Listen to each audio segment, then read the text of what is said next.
So, the sequel to Into the Spider-Verse, Spider-Man Across the Spider-Verse is out. I mean, it's been out for a few weeks, but I just got here, okay? So, it's my turn to talk about this masterpiece of a movie. When the first Spider-Verse movie came out back in 2018, I think a lot of people didn't know this movie was happening during its release. But as soon as everyone saw that movie, it's unlike any animated movie that basically anyone has ever seen. It's saying it's one of the best comic book movies, and if not, the best Spider-Man movie ever. The animation was on another level, actually looking like a comic book, and the visuals are just stunning to look at. When the first movie came out, from my experience, I wasn't really too familiar with the whole Spider-Verse thing. I just assumed it was just a bunch of overwhelming stuff from my take, but when the first movie came out, I was really interested in how the whole Spider-Verse can be explored. But I will admit, I wasn't really big on the first movie. I honestly thought it was overrated, and I think I liked it less over time, which I kind of felt bad about. But when they announced the sequel back in late 2019, I was curious but a little concerned. It's because whenever a movie that's really good, or that's just a movie that everyone fell in love with, I figured there probably isn't gonna be a sequel because it can't really top the first one, right? But surprise surprise, it is confirmed that a sequel is in the works.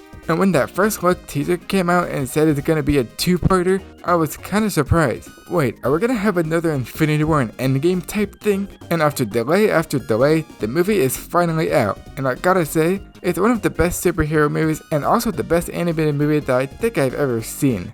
And some people are saying it's better than the first one and is one of the highest rated movies on IMDb, which I don't think people are exaggerating on, which I think is a fair statement. But do I think it's better than the first one? Well, kinda. While I do think the first one is slightly better, I do think the animation in the second one really made it to another level. There's just so many cool animation segments and details that I think are really satisfying and cool to see, and the way they handled the art style in this movie is really beautiful. There's one in particular in the beginning where when the shot changes, the background changes its theme on how the scene should feel, and I was just pretty satisfied with it. There are some other cool animation segments in this that I don't really want to say if you guys haven't seen it. But with that said, I'm gonna go into spoiler stuff here, so skip here if you don't want to hear any spoiler stuff, so just leave if you haven't seen it. While I do think this movie is good, I was surprised at how long this movie is. This movie is 2 hours and 20 minutes long, making it the longest Western animated movie of all time. Usually animated movies are usually an hour and 30 minutes or longer because I think kids have low attention span and wouldn't want to sit there for too long. I didn't mind the length of this movie unless they paced it well. While a lot of people say this movie does have good pacing, while I do agree, but at the same time I don't. To me, I think the opening kind of went on for too long. While it is interesting, I feel like it was time to move on to the next scene. Same when we are introduced to Miles in his universe. Yeah, it's interesting to see what he's doing in his universe after the events of the first movie, and I do think it is fun and cute. I just think it went on for too long, and I just kind of wanted for the story to happen already. I think maybe I do have a bit of a low attention span. That's probably not a good sign. So when the story happened, I was all in for it. I also really like the new Spidey people that are introduced in this movie. I think my favorite one has to be the Indian Spider-Man, I don't know how to pronounce his name. And Spider-Punk has the best animation design that I think I've ever seen on an animated character. I really like how he's animated in this and wondered how did he even do this. And I do like all of the Spider-Men that are shown in this one too. There are a lot of Spider people here. I mean, come on, nobody told me that a Spider Horse and a Spider Cat existed in the LEGO universe? This movie has already had me hooked on everything.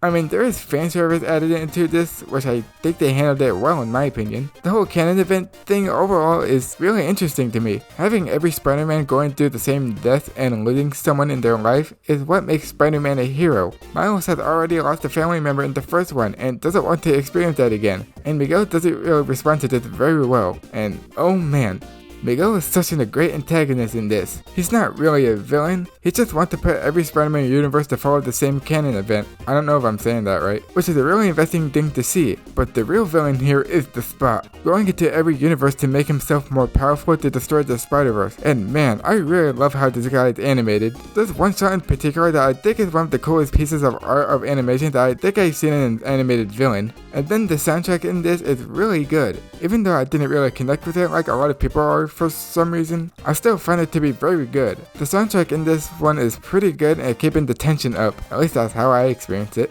And the actual music itself is actually pretty good. But even though I thought it wasn't going to be memorable as the first one, but I still find it to be really memorable, I guess. but I still think I find it as the same memorable as the first one, but I still find the music to be really good. But yeah, this movie is so far one of the best movies of the year. Even though I do think the first one is slightly better, I like how they did the animation in this one better. It's really satisfying and really cool.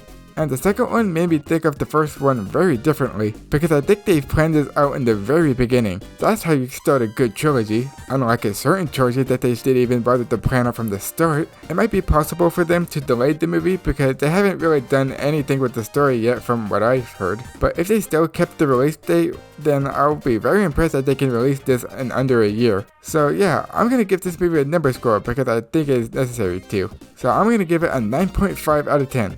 It's that good.